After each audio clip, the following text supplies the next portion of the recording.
antivirus. So you see here that we basically have no file extensions. So if we wanted to create our own batch file, it would be a little bit more difficult. This just makes it clear. Uncheck it, click apply, and then you should see all of your file extensions.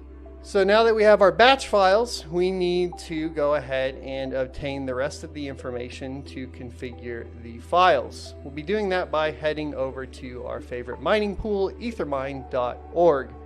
The mining pool is up to you. There are many different options, and depending on your region, you may want to choose one that is closer to you. That being said, Ethermine is most popular in the US, but does have international options as well. And then, of course, in China, you have things like Spark Pool, which would be the next largest one.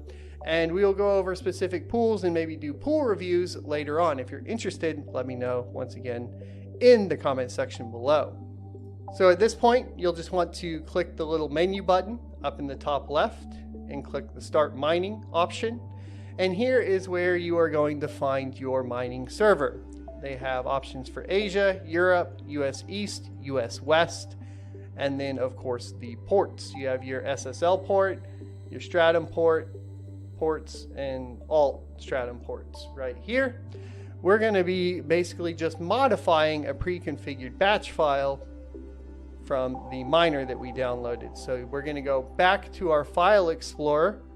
We are going to find the one that says mine ETH, and this is something we also need to talk about. Okay, so like I said, this is something we need to talk about. Your performance is going to be better on cards with over 4 gigabytes of video memory when using typically just the standard mine ETH. However, if you have a card that only has 4 gigs of video memory, you're going to want to play with the mine_ETH_4G batch file. Now, I am working on getting a 4 gig card to test with, and unfortunately the one that I thought I had was actually one of those reference RX 580s that you could flash and get the 8 gig version of. So guess what? It did have 8 gigs of VRAM on that particular card, so I don't actually have a true 4 gigabyte card to test with. So for today, we're just going to be going over the standard basic setup for mining with cards with over 4 gigs, and we will do a how-to later on the rest. You'll want to right-click the batch file and click Edit, and this is where Windows is going to protect your PC. So you'll have to click More Info and click Run Anyway. This is why we spoke about the importance of downloading it from the official GitHub as opposed to other sources, because you are going to have to add an exception to Windows. So we're going to click Run Anyway, and then here is our configuration file. As you can see, we have our set pool, and this is where we input the information from Ethermine. For us today, we're going to be using US1. So you'll go over to the pool, click Control-C, highlight the pool, and do Control-V. Then we will want to grab the port 4444, Control-C, and put that in the port, and it'll come right after the colon here. Make sure the colon is still there. And then we have our wallet address. Going back to our public wallet address, over here, we're going to highlight it and do Control-C, and then come back over here and do Control-V. Now we have our wallet address and the pool set. We're going to click File and Save. Once we've done that, we can go back to the folder and double-click the batch file to start the miner.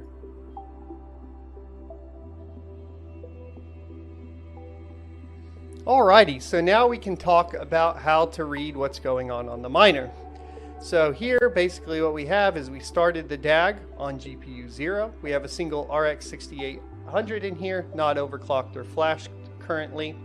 And then you'll see here that we have found a share and that we have accepted a share. This is when the GPU starts working, and then we will get a report of the speed. The speed is calculated on Ethereum as megahash per second. This number will give you an idea of your potential profit. Now we're at 61 megahash a second. To calculate profit, you can go back to a web browser and use a site called What to Mine.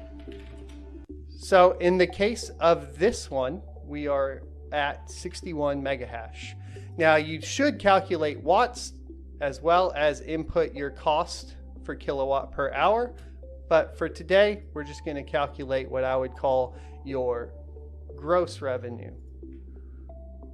So we're going to click calculate and scroll down here, and you can see that a single RX 6800 makes $2.78 a day in revenue.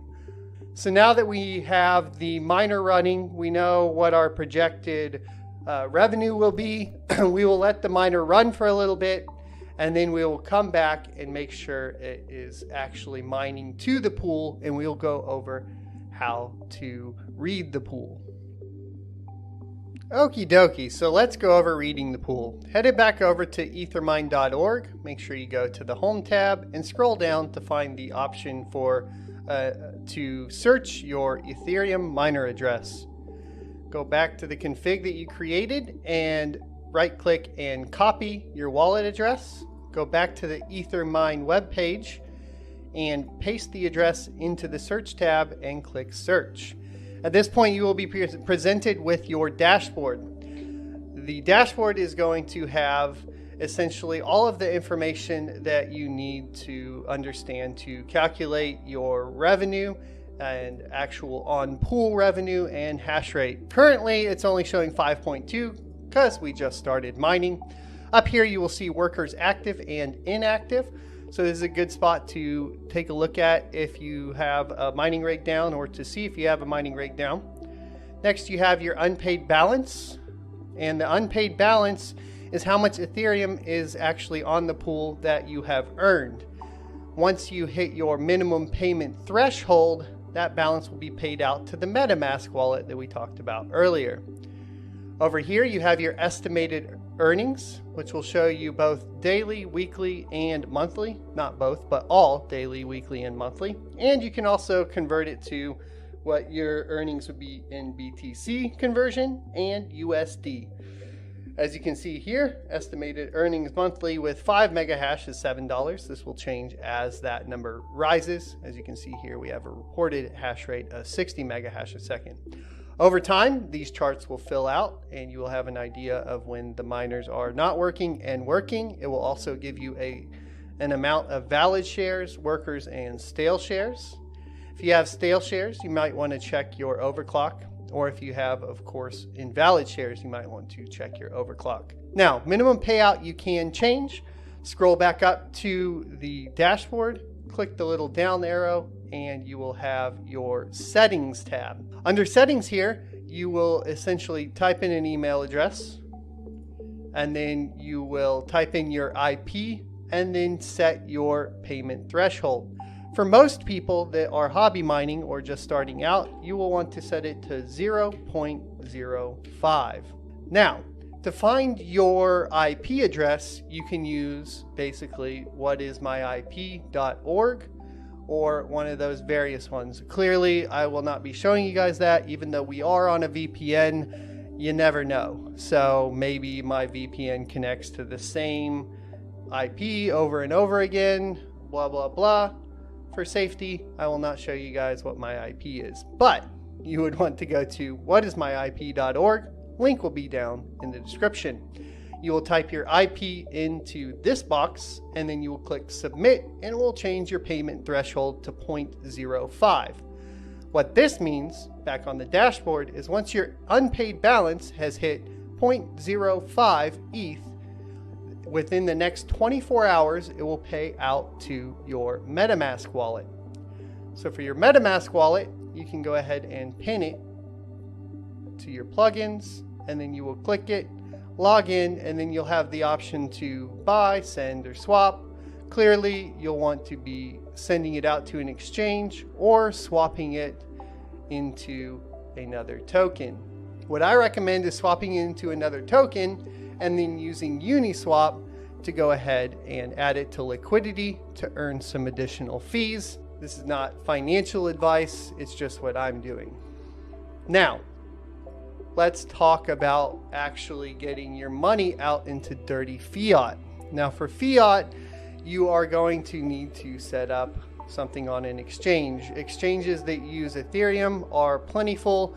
You have options of Coinbase and Binance. One of my favorite, of course, though, is going to be crypto.com. I'll leave a referral link down in the description below for you guys to check out. If you click it, you get an extra $25 for signing up. I get an extra $25 for signing up, all up front. That's how you do it. Crypto.com will allow you to exchange currencies as well as add it to a card. You can get basically a debit card from them, and you can directly add it into the app and just click the top up button, and it's pretty awesome. I highly recommend it, except for one big caveat, and that's that you don't control your private keys. So it actually holds it in kind of a master wallet situation. I wouldn't recommend keeping a majority of your assets in Crypto.com, or of course even something like Coinbase. Personally, I would feel better with MetaMask, a hardware wallet, or of course, an offline wallet all the way. So hardware wallet options are things like the Ledger and of course Trezor. We can cover those in another video, and let me know in the description below, out of all the videos we've mentioned, which would be most helpful for you. Thanks everybody for watching. I hope this video was helpful. If it was, leave a like, comment, and subscribe down below. And as always, I'll see you next Tuesday.